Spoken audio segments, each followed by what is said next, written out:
नमस्कार दोस्तों, आप सभी का स्वागत है इस वीडियो में बात करने वाले हैं हाल ही में जो एनसीईआरटी ने 8वीं की क्लास में इतिहास का सिलेबस बदला है।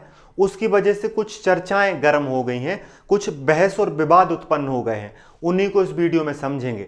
साथ में जानेंगे कि एनसीईआरटी ने इस पर क्या कहा है और एनसीईआरटी की स्थापना कब हुई और वो कैसे काम करती है। साथ में हम पुराने सिलेबस से तुलना करेंगे कि नया परिवर्तन क्या हुआ है। वीडियो के अंत में आपको बताना है कि आप इस बारे में क्या सोचते हैं, सही हुआ, गलत हुआ, आपका पक्ष क्या है, जरूर कमेंट में बताइएगा। तो हम इस बात को देखें कि एनसीईआरटी ने जो है वो इतिहास में क्या किया है, बदलाव किया है। ये 8th क्लास की जो बुक है उसमें बदलाव किया गया है। इस बुक का नाम क्या है? Exploring society India and beyond. ये क्लास 8 या ग्रेड 8 की किताब है, जिसे हाल ही में इसको पब्लिश किया गया है, हाल ही में इसको इंट्रोड्यूस किया गया है। किसके तहत? न्यू एजुकेशन पॉलिसी 2020 और एनसीएफएसई 2023 के तहत इसको क्या किया गया है, भारतीय परंपराओं स्थानीय संदर्भों पर जोर देते हुए इसको एनसीईआरटी ने इंट्रोड्यूस किया। आपके लिए बता दें, ये न्यू एजुकेशन पॉलिसी 2020 और national curriculum framework school education 2023 के तहत इस बुक को इंट्रोड्यूस किया गया है। इस बुक के अलावा और भी बुकें अन्य कक्षाओं की लगातार जारी की जा रही हैं। एनसीईआरटी ने बहुत सारी किताबों के सिलेबस में चेंज किया है, कुछ चीज़ों को हटाया है, कुछ चीज़ों को बदला है। लेकिन जो मेन मुद्दा है, वो बदलाव जो ज्यादा बहस का मुद्दा बन रहा है, वो मुगल काल और सल्तनत काल की सामग्री को बदलने और कुछ सामग्री को हटाने की वजह से विवाद बना हुआ है।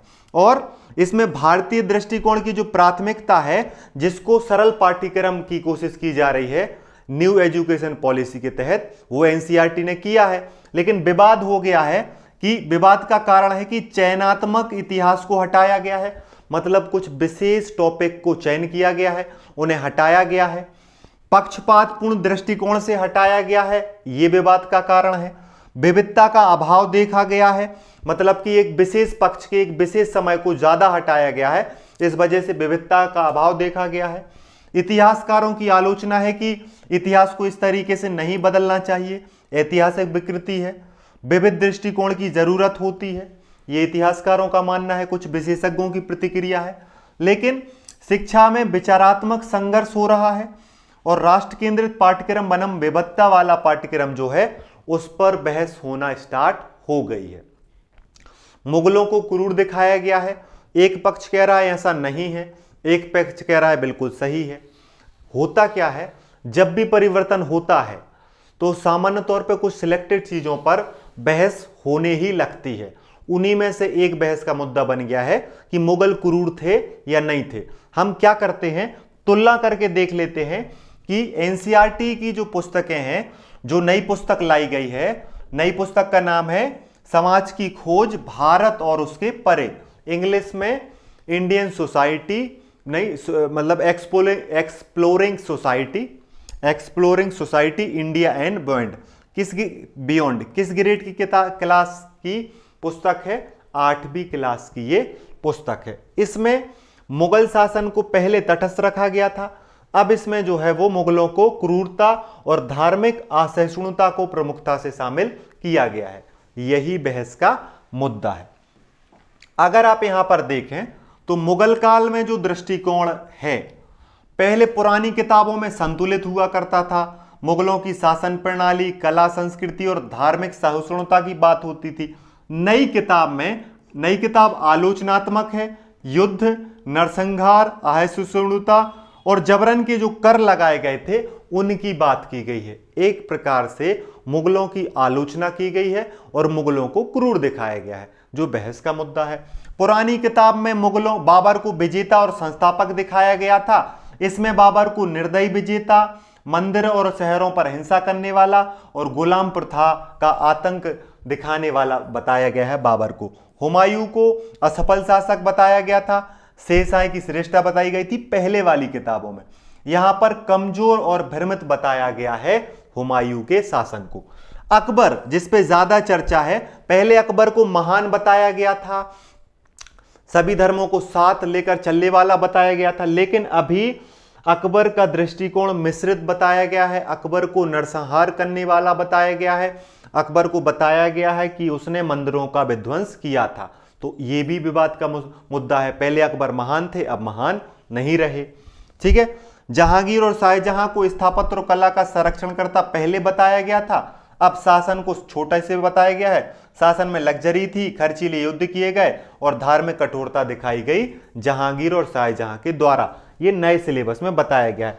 ये जो मुद्दे हैं, इन्हीं मुद्दों पर जो चेंज किया गया है, क्रूरता को दिखाना हो, नरसंहार को दिखाना हो, आलोचना करना हो, चीजों को बदलना हो, इस वजह से चीजें क्या हो गई हैं, थोड़ी सी विवादास्पद हो गई हैं।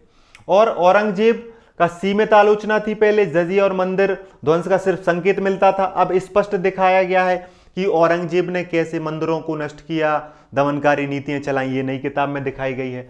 यहां पर जो जजिया टैक्स है उसको अपमानजनक टैक्स बोला गया है, जो और विवाद का मुद्दा बन गया है। ठीक है, नई किताब में जो है वो मुगल स्थापत्य, चित्रकला और संगीत की पहले सराहना होती थी, अब तुलनात्मक रूप से कम चीज की गई है। ये ज्यादा बताया गया है कि इन्होंने कैसे मंदिरों को नष्ट किया। अब यहां पर जो छात्रों के लिए बताया गया है, नई पुस्तक में बताया गया है कि इतिहास में ये अंधकारमय काल था जैसी टिप्पणियां की गई हैं और समकालीन समाज पर आरोप ना लगाने की सलाह दी गई। उन्होंने कहा है कि उस समय तो अंधकार था, आप इस समय किसी पर आरोप ना लगाएं, आप इतिहास को इतिहास की तरह पढ़ें। लेकिन ऐसा होता नहीं है। कुछ इतिहासकार कह रहे हैं कि एकदम से आप ऐसा परिवर्तन करते हैं तो फिर कंफ्यूजन होता है, और दिक्कत उनको होती है जिन्होंने पुरानी किताब भी पढ़ के रखी है और जो नई किताब भी पढ़ेंगे, है ना। जैसे जो कंपटीशन एग्जाम की तैयारी कर रहे हैं वो एनसीईआरटी से बहुत सारा रेफरेंस लेते हैं, अब वो कंफ्यूज हो जाएंगे कि मुगलों को वो कैसे पढ़ें, अकबर को वो कैसे पढ़ें। वहीं दिक्कत क्रिएट हो जाती है, क्योंकि मेंस राइटिंग वगैरह करनी पड़ती है, इंटरव्यू वगैरह में जवाब देना पड़ता है, तो नई किताब को फॉलो किया जाए या पुरानी किताब को, और कंफ्यूजन हो सकता है। ठीक है, अब यहां पर आप देखिए एनसीईआरटी जिसने ये बदलाव किया है, ये NCERT, N for national, C for council, E for educational, R for research, T for training, राष्ट्रीय शैक्षणिक अनुसंधान और प्रशिक्षण परिषद है एनसीईआरटी। एनसीईआरटी की स्थापना 1 सितंबर 1961 में की गई थी। इसका मुख्यालय नई दिल्ली में है। ये स्कूली शिक्षा में सुधार, एक समान पाठ्यक्रम, शिक्षकों को ट्रेनिंग देना, शिक्षा संबंधी शोध और नीतियां बनाने का काम करती है एनसीईआरटी। एनसीईआरटी सीबीएसई के पहली से लेकर 12वीं तक के सिलेबस को क्या करती है, बनाती भी है, उसको परिवर्तित भी करती है, उस पर शोध भी करती है और उससे जुड़ी नीतियां भी बनाती है। कब बनाए गए थे एनसीईआरटी को? एनसीईआरटी को 1961 में बनाया गया था। ठीक है, यह पाठ्यक्रम निर्माण, सिलेबस निर्धारण में महत्वपूर्ण भूमिका निभाती है। इसी के तहत इसने 8वीं की पुस्तक exploring society India and beyond grade 8 की जारी करी, जिस पर लगातार बहस जारी है। मैंने आपको तुलना करके भी बता दिया है। अब देखिए पाठ्यक्रम में जो बदलाव है उस पर एनसीईआरटी कहती है कि ये हमने न्यू एजुकेशन पॉलिसी के तहत किया है। उद्देश्य क्या है? छात्रों पर बौद्धिक बोझ कम करना और आधुनिक शिक्षा के अनुकूल बनाने की बात है। बहुत सारे विषयों का इंटीग्रेशन किया गया है।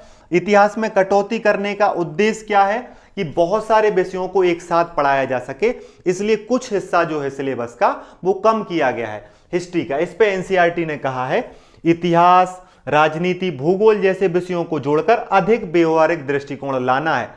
मुगलों का मुद्दा जो चल रहा है क्रूरता का, अकबर का महान होने या ना होने का, उसमें एनसीईआरटी ने क्लियर किया है कि हम चाहते हैं कि सभी चीजों को व्यवहारिक पढ़ाया जाए।